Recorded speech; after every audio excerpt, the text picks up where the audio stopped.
All right, so this is lesson 3 in the Teaching Japanese with Stories book club that we've been doing.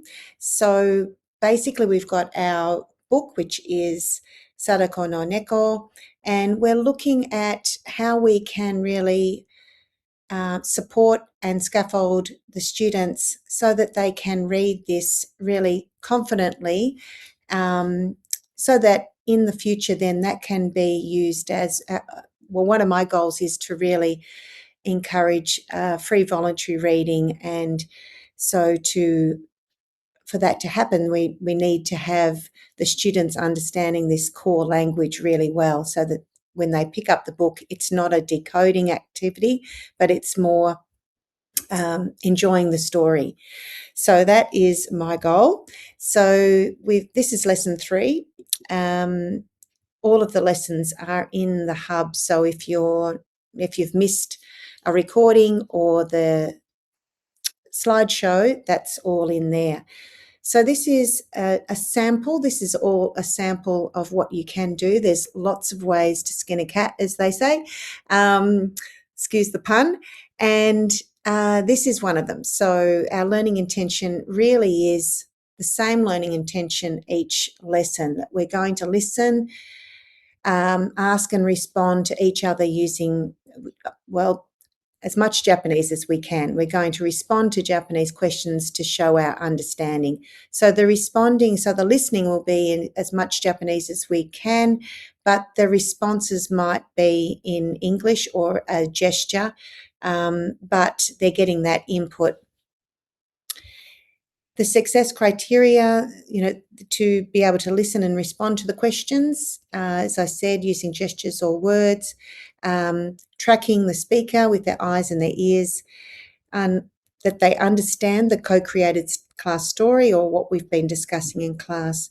And a little bit more specific, I can write the password, which is Neko ga imasu in Nihongo. So our activities for this sample lesson are these ones here. They do follow a format. We'll go into these ones in a little bit more detail. So with all of my lessons, this is the structure that I've found has been really helpful for me to try and maintain the input focus in the lessons and keep that front and center. So we start with the password, which also involves a check-in. We have a big part of the lesson as the student voice. So that's the oral input stage. We have shared writing in the form of a write and discuss, shared reading activities, which we try and rotate around, and then our exit ticket. And of course, as I know, you already know this importance of the brain break. So when we're having a lot of input rich activities, it's really important for those movement breaks. So they'll be sprinkled in there. So our password is Neko ga imasu. And the way that we've been doing this in the early literacy project is the teacher has this one as they come in. There's some quiet music, and they will be copying this down into their books, and then we start to revisit what that might sound like, Neko ga imasu, and then what the meaning is. So that's one of the little classroom routines that they have. The check-in for this week is focusing on Neko-chan here. So I really like these ones. This is from the daily reading scale. There's heaps of them there. So again, really keeping it simple for your beginners. So minasan, 何番、今日は何番ですか? 1番ですか? So if you want to do it as a whole class, it can be just really identifying the numbers there. So a nice, easy way to revisit numbers. And then leveling up. 私は And then so you can provide that language sample for them by asking the either or question. For example, Missy-san wa ureshii desu ka? Minasan, Missy-san wa ureshii desu. だから、何番ですか？何番ですか？ミッシーさんは9番ですか？ 9 番ですか？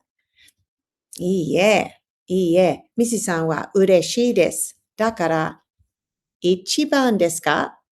皆さん、ミッシーさんは1番です。9番じゃないです。Okay, so really milking that limited language. They've got the support there of those new vocab that they may not, there may be some new ones there. And I just find that that's a really great routine to have, to recycle some of these adjectives, and also just, from a wellbeing point of view, to check in with the students as well. Our focus for Sadako no Neko really is ga imasu, desu, ni imasu, and ga suki desu. When we did our story, we also introduced to imasu, but that's not part of our reading focus. So just going through the gesture check again, I think that's also can double up as a mini little brain break, movement break. So I'll go through those gestures again.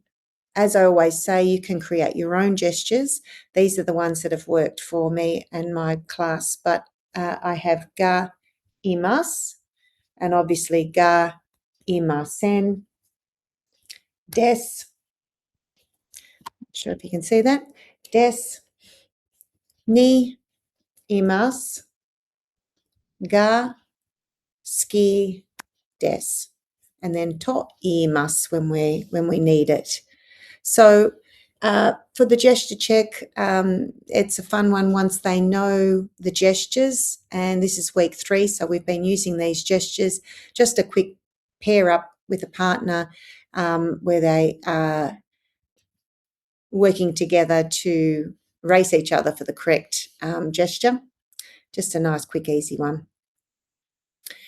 So the story that we created in lesson 1 and then we added to in lesson 2, introducing some shared reading using this. So we created the story together. We did a write and discuss. So we're using that language. This is recycled language as an opportunity to revisit the language that's been used in print, with some of this scaffolded in hiragana or, in romaji or in English. The mind reader is a great low stakes reading activity that I've found works really well for beginners. So again, we'd go through and we'd do our reading, collective reading, collaborative reading together, where I would be onanoko. What was onanoko again? So checking in English need be. Onanoko. Oh, that's right, girl. Onanoko wa dare desu ka? So using the gestures for checking for comprehension or to assist with comprehension. And then a quick translation. So what does that mean? So checking for comprehension as you go through. Onanoko wa. I like to always try and pause to see who jumps in with, and they do after they've been, this reading routine has been set up. The students then do jump in. It's amazing how they can get into that flow. Onanoko wa panda ga imasu ka? And then checking again, what's the ka do? Makes it a question. So we go through these ones first together, then if you're not familiar with the mind reader game, what we do with that is I say, all right, and you might say this in English while you're setting up the way that the game plays and the rules for the game. So I am thinking of a sentence. You have to mind read which sentence it might be. So for your super duper beginners, it might be that they just say the number in Japanese. It really is, we're saying it's really just another opportunity for more input, that they are hearing this so that you can focus on this limited language. They're seeing the print, but for super duper beginners, it might be Samban, Samban desu ka? Samban. Samban. Minasan, Samban wa nan desu ka? Onna no ko wa doko desu ka? いいえ、3番じゃないです. So then we keep guessing what it might be. So it's an opportunity for them to hear these again and see them in print. To gamify it, I give a point for the correct mind reading selection, and also a point if the team can, we do this in teams, in table teams, if they can do the translation as well. So there's a little bit of luck, but also rewarded for having that translation, correct translation. So this is just a retrieval reading activity there. So we're recapping what language we've used in the story. So our story, for those that are jumping in, our story was that there was a girl, and she was, she's Sue, and she's at Uluru, and she has a cat. The cat is not happy. The cat is sad. She doesn't have a dog, and she's not at Mount Fuji. So we could then, in lesson 2, add some more detail to that, like add an extra character in there. You can do the same for lesson 3, add more detail, add a new character.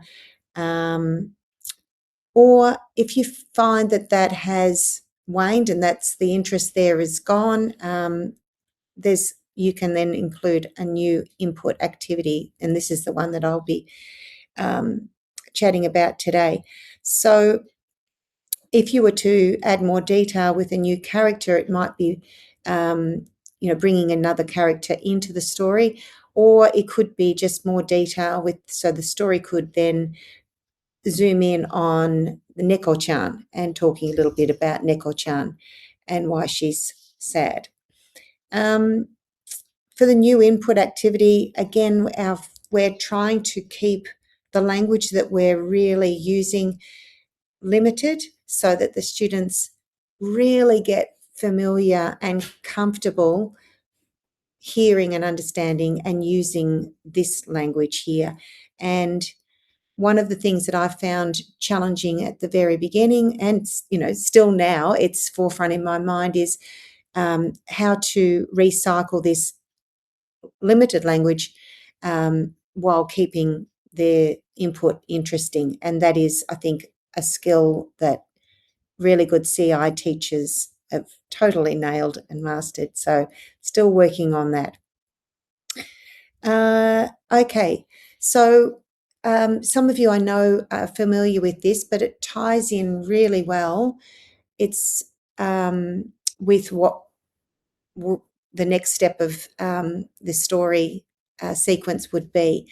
So card talk is basically you would give your students a card where the instructions are to write something. So depending on what the language is that you'd really like for them to be using and become familiar with, that would be what you would ask them to draw. So in this case, I'm going to ask them to draw a food that they like or don't like, a place that they have been to or want to go to, and a pet that they have or want to have. So my instructions are that it's just a picture. There's no writing. We don't want them to put there, I like cats, if that was, or I like burgers, if the purpose is that we're going to be asking questions, finding out more about their likes from the pictures and using that as a prompt. So no spoiler alerts. So I have needed to remind the students for that. So no words, just the picture. And so these are the ones that we're going to focus on for this lesson. So one I prepared earlier is here. So I've got the pizza and Egypt and the pet. So with the food I like, I don't like, we can use lots of gaskides, but what I've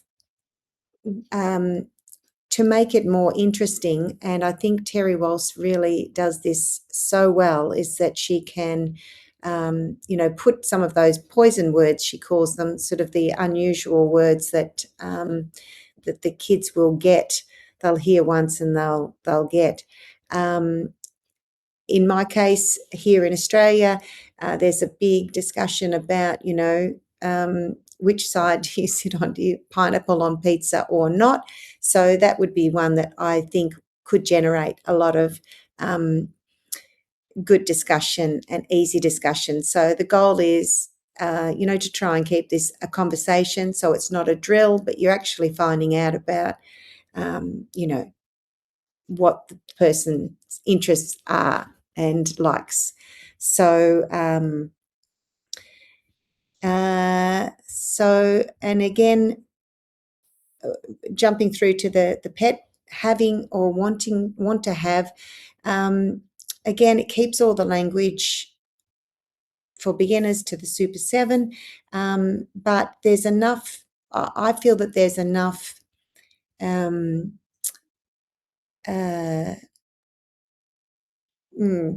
there's enough leeway, I suppose, for some interesting to get into a little bit more of an interesting discussion. So, 皆さん何ですか? Neko ですか? いいえ、猫じゃないです。それは、シマウマです。シマウマです。英語で、and then we can check for comprehension. フランス先生は、シマウマがいますか? いいえ、シマウマがいません。でも、シマウマが欲しいです。But I'd like one. So that's an easy way to generate a little bit more discussion, get to know your students a little bit, and hopefully have a little bit of fun with that. So we can get a lot of mileage out of the card talk. So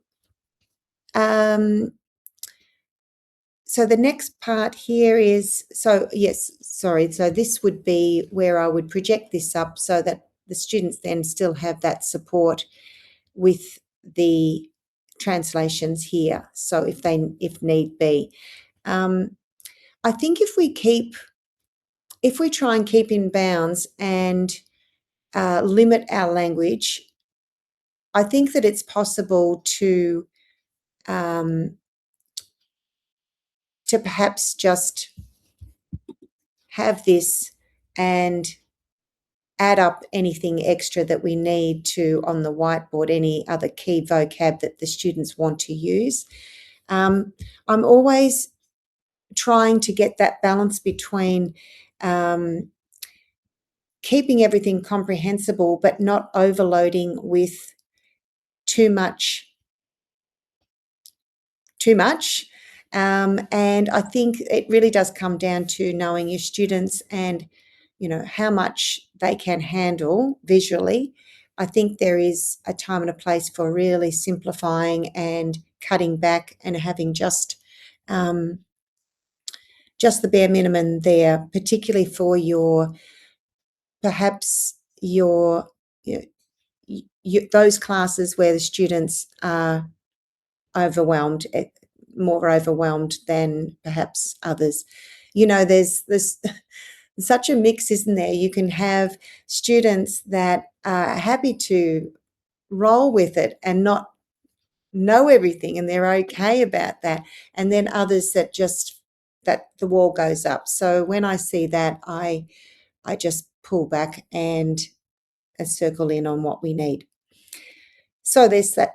The discussion would happen here, and then we would do our write and discuss. So I am a huge fan of write and discuss because, as we did with lesson 2, that was lesson 1 and 2, that then provides you with the perfectly targeted language for your class. They've created this. You're limiting the language so that they're getting lots of repetition on those highest frequency verbs, and that builds up that confidence. Then they understand it, they can read it and understand it, and that's such a great foundation. So for the write and discuss, it is, what it's not is recapping everything. When I have done this before, when I did it with Mike Pito, who introduced me to this is his little gem, and we would very much beginner Spanish learners. Sometimes it might only be 3 sentences in there, but the beauty of write and discuss is the discussing part that clarifies the details, but more importantly, just gives that more input. So, for example, Minasan, Francis Sensei wa nani ga suki desu ka? Nani ga suki desu ka? And then more support, you just give them the if there's blank stares, pizza ga suki desu ka? Sore tomo burger ga suki desu ka? And then I won't start typing because I know I'll lose my screen. But Francis Sensei wa, そうですね, pizza ga suki desu. And then I would always follow on with a negative so that they can see that in the negative form too. So, そうですね, Francis Sensei wa pizza. Now, I might put pizza in romaji because I'm really just focusing. That's not one of my key vocabs. And I just find that this is a great way to be a little bit more inclusive, to support and differentiate without having to do the whole thing in romaji. So I think it's a nice balance. And so we'd type that up, and then we've got that for our lesson, the next lesson, which would become our reading recap. So again, not bringing in, for write and discuss, it's not bringing in any new information. It's just putting in written form key parts of what was discussed. So if it was about the pizza, Francis Sensei wa pizza ga suki desu. Demo, pineapple pizza ga suki desu ka?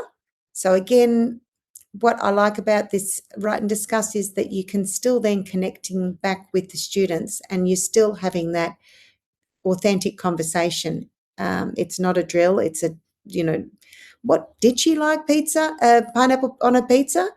And then I would then because we've hopefully discussed it, Francis Sensei wa pineapple no pizza ga 好きじゃないです。でも、ミシさんはパイナップルのピザが好きです。